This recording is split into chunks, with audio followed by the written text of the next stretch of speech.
Before I get into the topic that I want to go over, which is Infinite Warfare, can I first ask a question to everybody?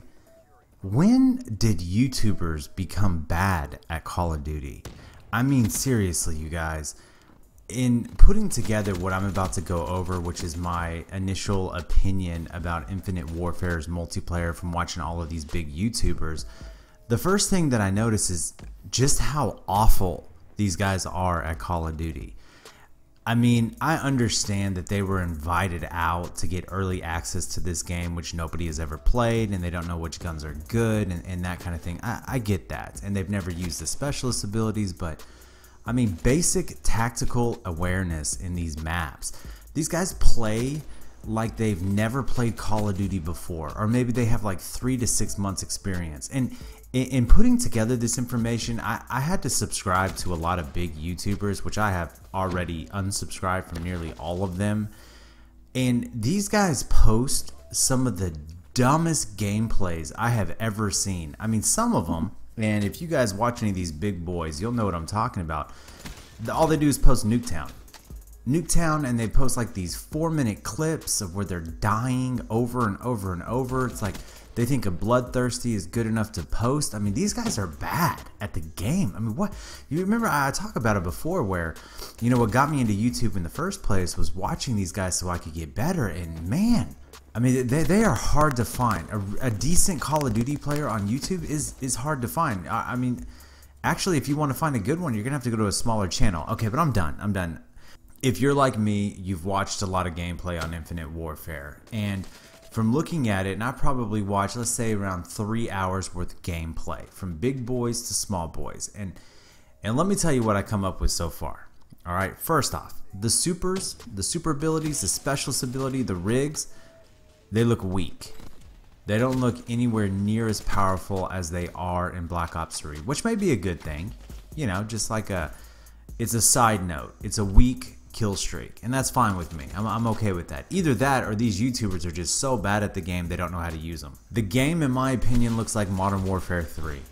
Everybody keeps saying Ghost, and I think they're saying Ghost because it's the most recent Infinity Ward game on the market to compare it to, but I'm telling you guys right now, this game looks like Modern Warfare 3 and Black Ops 3. Shotguns look pretty strong, you guys. And that reminds me of Modern Warfare 3. That does not remind me of Ghost. Now, Ghost had some really good shotguns, but Modern Warfare 3 shotguns were OP. And I've seen, I think, at least 3 of the shotguns, if not 4, and they all look amazing. The hit registration, or, you know, the overall time to kill is slow. It's faster than Black Ops 3, but it's slower than Ghosts. Probably more on par with Modern Warfare 3. The movement, and I can see how people could say, oh, it looks like Black Ops 3 in the movement, but it is a lot more lethargic. It's the movement looks smooth, but it's slow. Almost like they saw the backlash of the trailer and they went into the game and they slowed it way down. That's how it looks to me anyways.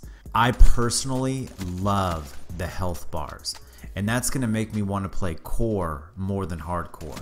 And I don't know if they're going to have the health bars in hardcore, but, you know, getting into a gunfight with the guy and watching his bar drop and you thinking to yourself, can I kill this guy before he kills me? And you're looking at his red bar and you know whether to back off and take cover or to continue in the engagement. I think that is a wonderful addition to the game. Probably the best addition overall out of everything that Infinite Warfare is going to offer. And I'm sorry, I have a real hard time saying Infinity Ward and Infinite Warfare.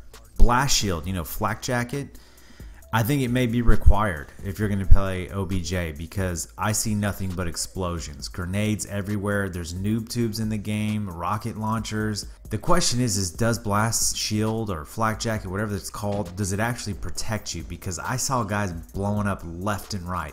Now, if you remember, when any Call of Duty drops, grenades go flying, but once the game actually gets in to normal flow, people start backing away from the lethals because they want extra perks or attachments on their gun. So let's just keep that in mind right now. And I didn't really see any of these spider grenades that people are talking about. Okay, there was one particular gun that I noticed, and it's even in the trailer. It's called the ERAD, I believe, the ERAD. That gun looks OP. It's hard for me to compare it to anything. It just looks really good, and I can't even tell if it's an SMG or an AR, but out of all the guns that I noticed, besides the burst weapon, that ERAD looks legit. Snipers. I gotta tell you, the snipers in this game remind me of Modern Warfare 3. How fast they drop people. There's virtually no sway on the snipers. I mean, I was watching Drifter in one of his gameplays. You know, he posted that hour and 15 minutes and he pulled out a sniper. And he was getting rocked in every single game. He was running SMGs and ARs and shotguns and pistols and light machine guns. Then he pulls out this sniper rifle and he starts destroying the lobby with this sniper rifle. I think he went on a 10 streak with the sniper and a pistol. And he's jumping around and he's hitting people. Snipers look very, very easy to use, and that could be good or bad because snipers can be a lot of fun, but in a lobby full of guys who know what they're doing, they can be so frustrating. Okay, probably my biggest concern, because you guys know me if you've been watching me for any time at all, is I'm a domination player. That tactical force field that you can throw out, number one, I don't like it. I really don't like it. It doesn't feel like Call of Duty to me. And I know you guys are like, oh, this game's so futuristic as it is, it doesn't even look like Call of Duty. But the force field aspect bothers me.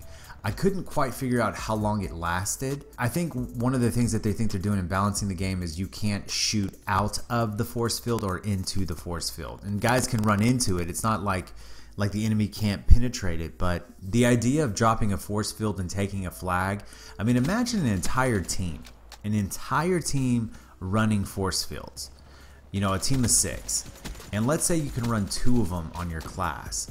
It'll be virtually impossible to win that game. Force fields everywhere, and let's say they have a timer of 8 seconds and you have 3 guys guarding B. That means that they could technically defend B for 25 seconds with constant force fields. I just don't like the concept. Now, if you could kill a force field in, let's say, 5 shots, or if there were weapons that could penetrate through them, something. I saw that a super can destroy a force field. That super sniper, I don't know. I don't even know what you call it. The super sniper, or the specialist ability sniper, you can one-shot the force field, which was pretty cool. But for some reason, the force field thing, it's kind of bothering me. And I don't know, once we actually get into pubs and you see people start to use it, I mean, maybe it won't work. Or maybe people will be so stupid whenever they're throwing them out. But overall, in my opinion, this game looks like Modern Warfare 3, which I think is a wonderful thing. The score streaks do not look very strong. Of course, like I said, we have YouTubers who don't really understand the game. They seem average, if not below average, at Call of Duty, so they probably don't know what to do. And you know, when you're calling in these airstreaks and you don't know which part of the maps are open and which parts are closed, I mean, yeah, I get all of that, but overall, they didn't really look that good. I'm hoping that I'm wrong on that one. In looking at the flow of the maps, I think it's going to be an SMG dominant game. It just looks at it because there's a lot of really close corridors.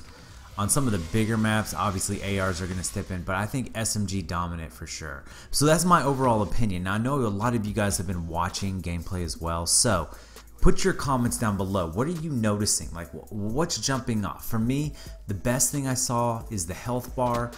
The most concerning part to me is the force field. So what do you guys think so far? As always, if you enjoyed it, hit the thumbs up button. If you're new here, subscribe, because I'm here every day.